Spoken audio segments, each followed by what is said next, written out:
भाई इसमें last time हमने संतुलित रासायनिक समीकरण से रिलेटेड चीजें पढ़ी थी। अगला टॉपिक है हमारा रासायनिक अभिक्रियाओं के प्रकार, यानी कि जो हमारी रासायनिक अभिक्रियाएं होती हैं वे कितने प्रकार की होती है। ठीक है, तो हमारी रासायनिक अभिक्रियाएं जो है वो कई प्रकार की हैं, एक एक करके पढ़ते चलते हैं। जैसे इसमें पहला भाग होता है हमारा रासायनिक अभिक्रिया के प्रकार में संयुक्त अभिक्रिया।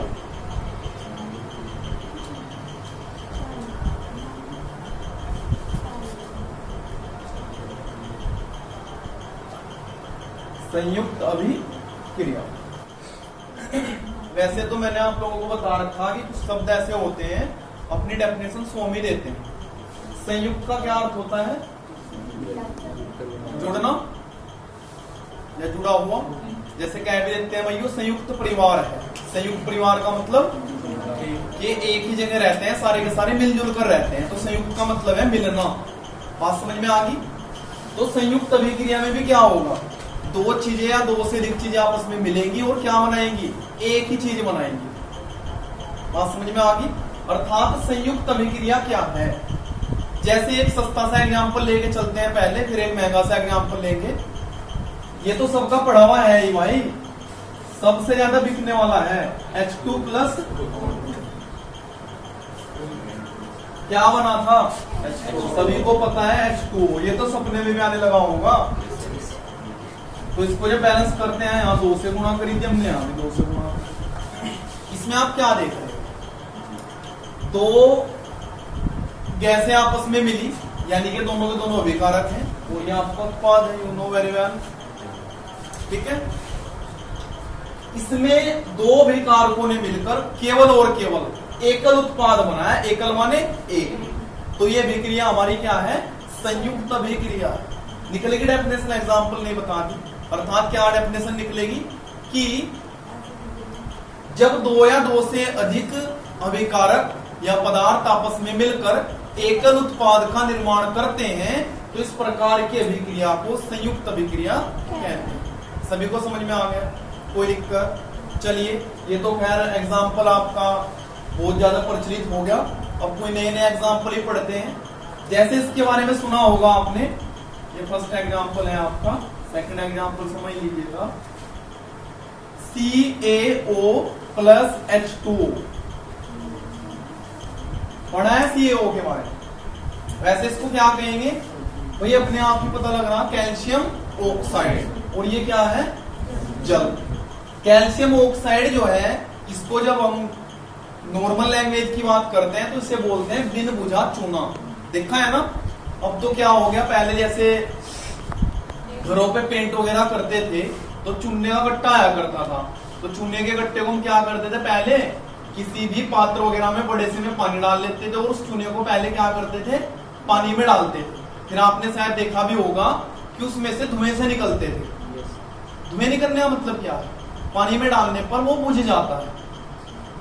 ठीक है, पहले उसमें जो हमारा केमिकल प्रोडक्ट होता है तो वो जब पानी में डालते हैं तो क्या होता है, वो बुझता है। जैसे आपने कोयला देखा है, कोयला जब शुरू में कोयला यानी कि आग के रूप में होता है, तो जब उसे पानी में डालते हैं तो आवाज आती नहीं छू छू की, जब वो बुझता है धुआं सा निकलता है। बात समझ में आ गई भाई सभी को? चलिए, तो ये हमारा क्या है, बिन बुझा चूना, कैल्शियम ऑक्साइड। लिखना चाहो यहाँ लिख भी देना इसके नीचे, बिन बुझा चूना। इसको जब जल में मिलाएंगे तो भी मैंने क्या बताया, ये चूना प्राप्त होगा हमें कैसा, बुझा हुआ चूना। बात समझ में आ गई? अर्थात रिएक्शन कैसे करेगा, बड़ा आसान है। यहां से ये Ca+2 में टूट जाएगा। आपको पता है कैल्शियम की संयोजकता कितनी होती है, 2। क्लियर रही बात यहाँ तक? ये जो ऑक्सीजन का एक परमाणु है, ये इधर ही बैठ जाएगा जाकर के, प्लस यहां से किसमें टूट जाएगा, ये देखो यहाँ H प्लस और OH माइनस तो पहले से ही था। आपको पता है जल H प्लस और OH माइनस में टूटता है। अब ये कहे का है हमारा, ऑक्सीजन का परमाणु माइनस का है और हाइड्रोजन का रह रहा प्लस का। ये भी इसके साथ में ही बढ़ जाएगा यहाँ और एक OH आयन और बना लेगा। क्लियर रही बात भाई? एक H प्लस आयन था यहाँ, एक ऑक्सीजन और मिल गया इसके साथ में आकर, एक OH आयन और बना दिया इसने, एक OH आयन पहले से था। अब सिंपल सी बात है, जो हमारा प्लस वाला मैटर है वो किसके साथ में क्रिया करता है, वो एच के साथ में क्रिया करता है। इसकी संयोजकता कितनी होती है, वो एच माइनस की एक की वे ऊपर पहले से बता रखा आप लोगों को। और इसकी कितनी है, दो, तो दो इसकी है, ये तो चली जाएगी इस पे, और एक इसकी है, आ जाएगी। समझ में आ गया, यानी कि क्या बनेगा, CaOH की होल ट्वाइस, इसे पढ़ा जाता है होल ट्वाइस, क्योंकि पूरे के हैं ना इसके दो। बात समझ में आ गई भाई। तो ये क्या बन गया हमारा, बुझा हुआ चूना बोलते हैं इसको, कैल्शियम हाइड्रोक्साइड, इसे क्या बोलते हैं, बुझा हुआ चूना। समझ में आ गया। तो यहाँ आपने क्या देखा, दो विकारक आपस में मिले और एकल उत्पाद का इन्होंने निर्माण कर दिया, और ये समीकरण ऑटोमेटिकली बैलेंस है। देख लीजिएगा, कैल्शियम का एक है, इसका भी एक है, ऑक्सीजन का यहाँ पे दो है तो दो आ गए, हाइड्रोजन के दो है तो दो आ गए। ठीक है, क्योंकि वो एच के हमें दो मिल गए थे यहाँ पर। तो समझ में आ गया भाई, एग्जाम्पल समझ में आ गया, कोई दिक्कत। चलिए, तो ये तो आपने देख रखा, चूना हम अपनी दीवार वगैरह पे करते हैं। आजकल तो खैर सारा का सारा सिस्टम ही क्या बोलते हैं, इसको आर्टिफिशियल चल गया। अब तो जो है भुला गलाया आ रहा, और लपेट लो, वो चमक भले दे या ना दे। ये क्लियर हो गया सभी का। आगे चलते हैं इसमें थोड़ा सा। ये जो यहां हमें बुझा हुआ चूना प्राप्त हुआ, आपने देखा है जब आप दीवारों पर पेंट कर देते हैं, यानी कि चूना कर देते हैं, तो स्टार्टिंग में जब वो गीला रहता है उस टाइम तो चमक नहीं आती ना दीवार में, उस टाइम कम चमक रहती है। लेकिन जैसे ही वो सूख जाता है तो क्या देखा है आपने, उसमें चमक आ जाती है। होता है ना, एक नंबर का क्वेश्चन आपसे पूछा भी जाएगा कि दीवारों को चमक कौन उत्पन्न करता है। होता क्या है रियली में, जब ये बुझा हुआ चूना CaOH की होल ट्वाइस, ये जब हमारे वातावरण में CO2 गैस होती है, कार्बन डाइऑक्साइड, तो जब ये इसके संपर्क में आता है तो यहां से देखो कितना आसान मैटर है, Ca+2, यानी कि जब पेंट आपने कर दिया वो गीला है, धीरे धीरे वो सूख रहा है। सूखने का मतलब क्या है, जल उसमें से उड़ रहा है। उड़ने का मतलब वो सूर्य के द्वारा जो है अवशोषित किया जा रहा है। यहां से जल निकाल दीजिएगा, समझ में आ रहा भाई, यहां से जल निकल गया आपका, क्या बचा यहां, केवल ऑक्सीजन बचा। ऑक्सीजन का जो परमाणु है वो इस CO2 के साथ में संपर्क करके कार्बोनेट ग्रुप बना लेगा। कार्बोनेट क्या होता है, CO3-2, पहले से पढ़ा रखा है, इसे बोलते हैं कार्बोनेट ग्रुप, और इसकी संयोजकता कितनी होती है, 2। समझ में आ गया, यानी कि जो CO2 गैस है, ये जो ऑक्सीजन का परमाणु था, इसके संपर्क में आकर क्या बना लेगा, कार्बोनेट ग्रुप। समझ में आ गया, क्योंकि जल यहां से बाहर निकल चुका था, एक ऑक्सीजन का परमाणु बचा था हमारे पास, तो यहां से कार्बोनेट ग्रुप जब इसके साथ में बनेगा तो इसके साथ में क्रिया कर लेगा। बताओ क्या निकलेगा, बताओ, CaCO। तो फिर घबराने क्या बात है, सही तो है भाई, चूंकि 2 से 2 इसकी क्या हो जाएगी, कैंसिल, तो क्या बचा हमारे पास, CaCO3+H2। ये जल यहां से जो था स्टार्टिंग में वो हमारा बाहर निकल जाए। क्लियर है बात। ये अब CO3 जो है हमारा, CaCO3 कैल्शियम कार्बोनेट, इसको बोलते हैं संगमरमर, सुना भी होगा। संगमरमर का मतलब वो नहीं सात मरमर, संग माने सात, मरमर का मतलब मरना, सात मरमर नहीं है। संगमरमर का मतलब जो चमकीला पदार्थ होता है, जैसे आपके घर में मार्बल वगैरह पड़े हुए होते हैं, उनको संगमरमर वगैरह बोला जाता है। बात समझ में आ गई। दूसरा इसको खड़िया भी बोला जाता है, खड़िया याना के चौक। आप समझ में आ रही। तो ये जो CaCO3 है हमारा, यही दीवारों को क्या उत्पन्न करता है, चमक उत्पन्न करता है। क्लियर हुई बात। तो आपसे परीक्षा में पूछा जा सकता है कि दीवारों को चमक कौन उत्पन्न करता है, तो आप क्या लिखेंगे कि जब बुझे हुए चूने को दीवार पर उसका पेंट किया जाता है, तो जब वो CO2 के संपर्क में आता है तो वहां से वो क्या बनाता है, संगमरमर का निर्माण करता है, और वही क्या करता है, दीवारों को चमक उत्पन्न करता है। क्लियर हुई बात। अगर आपने इमरजेंसी में ये भी लिख दिया कि बुझा हुआ जो चूना होता है वही दीवारों को चमक उत्पन्न करता है, तो 1% चल जाएगा। लेकिन जो मेन रीजन होता है वो यही होता है कि CS जो आपका बुझा हुआ चूना है, सबसे पहले क्या आता है, दीवार के जब दीवार पे आपने इसको कर दिया तो CO2 के संपर्क में आता है, उसके पश्चात CaCO3 बनता है जो उसको चमक उत्पन्न करता है। क्लियर हुआ पॉइंट? कोई दिक्कत? तो यहाँ आपने दो चीजें सीख ली भाई, एक तो क्या सीख ली, संयुक्त अभिक्रिया का एग्जाम्पल सीख लिया, साथ में हमने वाला क्वेश्चन भी सीख लिया कि बुझावा चूना या फिर COCl3 क्या करता है। क्लियर हुआ पॉइंट सभी का? कोई दिक्कत? चलिए पहले इसको नोट करते हैं एक करके। चलिए भाई अगला पॉइंट पढ़ते हैं। सेकंड अभिक्रिया का नाम होता है वियोजन अभिक्रिया। वियोजन अभिक्रिया या फिर इसका दूसरा नाम होता है अपघटन अभिक्रिया।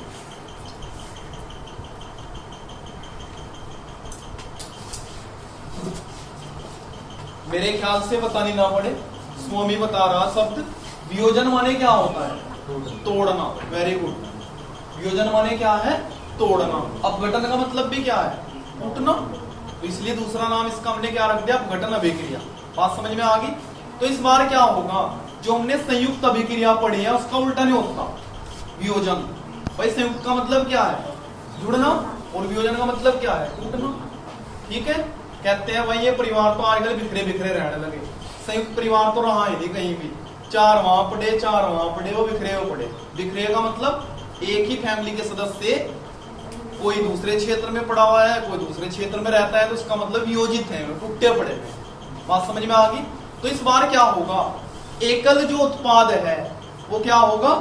अनेक भागों में टूटेगा, उल्टा हो जाएगा मैटर। यानी कि इस डेफिनेशन में क्या है कि जब कोई एकल उत्पाद टूटकर दो या दो से अधिक, सॉरी उत्पाद नहीं कहते उसको, अभिकारक लेके चले, यानी कि एकल अभिकारक जब टूटकर दो या दो से अधिक उत्पादों में विभक्त हो जाता है तो इस प्रकार की क्रिया को हम क्या कहते हैं? वियोजन अभिक्रिया। बात समझ में आ गई? चलिए एक दो एग्जांपल लेते हैं भाई। एक तो एग्जांपल इसमें यही हो जाएगा हमारा, अभी पढ़ा था हमने जैसे CaOH की होल ट्वाइस। क्या बताया था ये भी?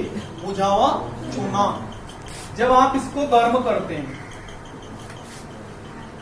तो जिससे मिलकर बना था जल इसमें से बाहर निकल जाएगा और आपको क्या प्राप्त हो जाएगा? बुझावा चूना। अर्थात क्या मिल जाएगा? CaO और प्लस H2। बात समझ में आ गई भाई? एक बात और ध्यान रखना, कभी कभी हम क्या करते हैं, तीर के निशान के ऊपर यहाँ डेल्टा चिन्ह आता है लिखा हुआ, पढ़ा है ना? क्या होता है इसका अर्थ? डेल्टा अर्थ क्या होता है? गर्म करना। ठीक है? अगर कहीं डेल्टा लिखा हुआ है तो इसका मतलब भी हम इस इक्वेशन में उस मैटर को गर्म कर रहे हैं। क्लियर हुआ पॉइंट? कोई दिक्कत? चलिए एक नया एग्जांपल लेते हैं। ये ले लो, मान लीजिए आप PbNO3 की ट्वाइस। Pb क्या है? सीसा, लेड। इसकी संयुक्ता कितनी होती है? 2। और जो हमारा NO3 है नाइट्रेट, इसकी मैंने बता रखी है आप लोगों को कितनी होती है? 1। लिखवाई थी ग्रुप में, NO3 की 1 है, Pb की +2 और NO3 की -1। क्लियर हुई बात यहां पर? अब जब इसको गर्म किया जाता है लेड नाइट्रेट को, ठीक है, तो लिख सकते हैं गर्म। लाओ एक बार में डेल्टा भी लिख के दिखा दूं, दोनों चीजें एक बार में सीख जाएंगे। यहां से NO3 में कौन सी गैस छुपी है बताइए? NO3 में कौन सी गैस छुपी हुई है?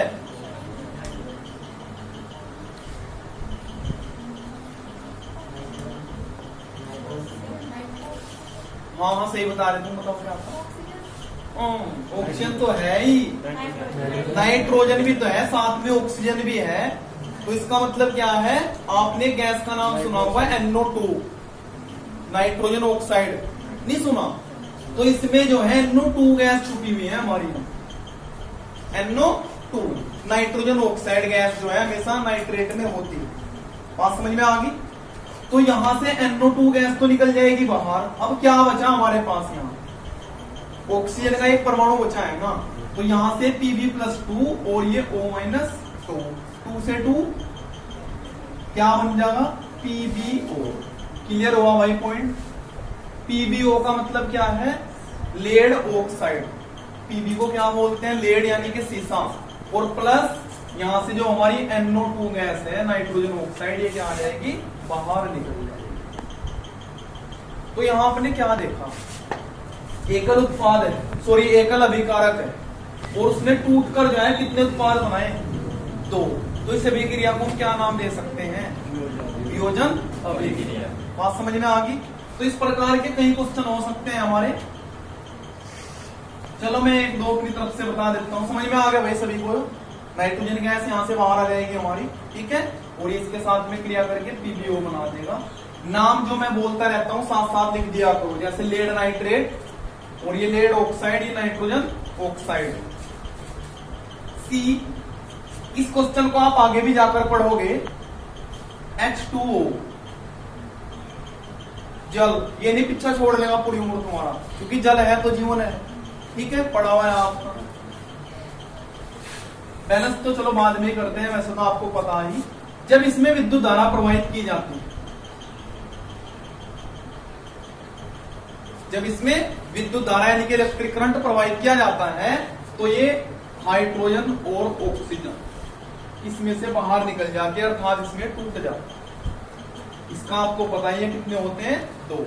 क्लियर हुई बात यहां तक। ये क्वेश्चन भी आएगा आपका, इस टॉपिक को नाम देते हैं, आने वाले चैप्टर में आएगा मेरे ख्याल से, विद्युत स्फुल्लिंग। क्या नाम होगा इसका, विद्युत स्फुल्लिंग किसे कहते हैं, क्वेश्चन पूछ लिया जाएगा आपसे। तो विद्युत स्फुल्लिंग क्या है, कि जब जल में विद्युत धारा प्रवाहित की जाती है, तो हमें एक इलेक्ट्रोड पर क्या प्राप्त होता है, हाइड्रोजन, और दूसरे इलेक्ट्रोड पर क्या प्राप्त होता है, ऑक्सीजन। इलेक्ट्रोड के बारे में एक दिन समझाया था शायद। इलेक्ट्रोड हमारा 2 प्रकार का होता है, एक को कैथोड बोलते हैं और एक को एनोड। ये पूरा मिलकर बनता है इलेक्ट्रोड, ठीक है। यानी कि एक पॉजिटिव होता है और दूसरे वाला नेगेटिव सिरा होता है, वही तो कैथोड और एनोड है। एक दिन शायद बताए थे मेरे ख्याल से, है ना। तो वही सभी को समझ में आ गया यहाँ तक, कोई दिक्कत किसी प्रकार की। एक दो एग्जाम्पल चलो और देखना चाहो तो एक दो और ले लो। ये बड़ा इंपोर्टेंट भी है भाई, Ag प्लस Cl2, नहीं उल्टा लिख दिया, AgCl। Ag क्या है, सिल्वर, Cl क्लोरीन, यानी कि क्या बन गया, सिल्वर क्लोराइड, सिल्वर क्लोराइड। यहां उपस्थित रहता है सूर्य का प्रकाश।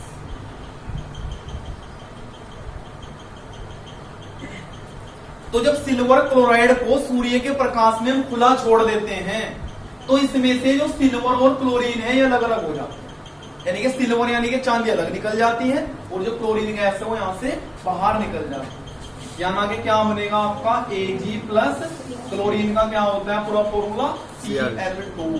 इसलिए इसको बैलेंस करने के लिए यहाँ 2 से गुणा करनी पड़ेगी। क्लियर है बात। और यहाँ भी अब जाए Ag के 2 हो गए, तो 2 से यहाँ गुणा करनी। समझ में आ गया सभी को। क्वेश्चन है हमारे पास कि जो सिल्वर क्लोराइड है इसका रंग भद्दा क्यों हो जाता है। क्वेश्चन आएगा आपके पास, सिल्वर क्लोराइड का जो रंग है वो भद्दा क्यों हो जाता है, वो क्या होता है। ये क्वेश्चन वहीं से बनता है पूरा का पूरा, कि जब सिल्वर क्लोराइड को सूर्य के प्रकाश की उपस्थिति में छोड़ दिया जाता है, तो सिल्वर और क्लोरीन गैस हमें प्राप्त होती है, ठीक है। ऐसा सिल्वर क्लोराइड का सिल्वर और क्लोरीन में टूटने के कारण होता है, यानी कि उसका रंग कैसा हो जाता है, भद्दा हो जाता है। क्लियर है बात यहां तक। अर्थात आपने पढ़ रखा जो हमारी सिल्वर क्या है, धातु है, क्लोरीन क्या है, अधातु है। आपने 9th चैप्टर में पढ़ रखा, 9th क्लास के चैप्टरों में, कि जो हमारी अधातुएं होती हैं वे कैसी होती हैं, मलिन। मलिन का मतलब भद्दी होती है। क्लियर है बात यहां तक, समझ में आ गया सभी को। ये जो आपका एग्जाम्पल बताए जा रहे हैं, नए से नया सीखने को भी मिल रहा है, आप सीखिए भी। दूसरा यहां से आपके 2 पॉइंट क्लियर होते हैं। एक तो आप ये पढ़ रहे हैं भाई, अभिक्रिया का नाम पढ़ लिया, एग्जाम्पल पढ़ लिया। तीसरा पॉइंट, जब हम इनको संतुलित करते हैं तो ये संतुलित करने का तरीका हमें बढ़िया तरीके से आना चाहिए। इसमें इतनी बड़ी बात कुछ नहीं है, भेड़ते चले जाओ, मंजिल तक अवश्य पहुंचेंगे। परीक्षा में आपके कम से कम 3 नंबर के क्वेश्चन आएंगे, पूरी समीकरण आपको दे देगा, वो बेस केवल ये कहेगा भाई इस समीकरण को संतुलित कीजिए। अर्थात मान लीजिएगा यही समीकरण आपको दे दी, ये हटा दिया मैंने भी यहां से, ये समीकरण आपको दे दी, इस समीकरण को संतुलित कीजिए। तो इट इज योर रेस्पॉन्सिबिलिटी, ये आपकी जिम्मेदारी है। आपको इसको क्या करना है, संतुलित करना है। कभी किसी के माइंड में आए अबे यार मुझे आगे से तो समीकरण पूरी की पूरी बना के दे रखी, इससे बढ़िया क्या बात हो सकती है। अगर केवल ये वाला देता है हमसे पूछता फिर तो कुछ बड़ा था भी मामला। ये तो बना के दे रखी है, पूछना संतुलित करो। अबे अपने आप तो सारा काम करके दे दिया, हमें तो कुछ करने की आवश्यकता ही नहीं है। कभी जो कि तू छोड़ जाओ वहां, फिर पता लगा नंबर भी जो के त्यों ही मिले। ठीक है, तो आपको संतुलित करनी है। यहाँ पहले आपने 2 से गुणा कर देनी है, फिर इसको 2 से गुणा। पॉइंट क्लियर हुआ वियोजन अभिक्रिया, कोई दिक्कत? अब एग्जाम्पल जहां भी आपको ऐसा दिखाई पड़े कि एकल अभिकारक किसी 2 या 2 से अधिक उत्पादों में टूट रहा है, तो वह कैसी अभिक्रिया है, वियोजन अभिक्रिया। क्लियर हुआ पॉइंट?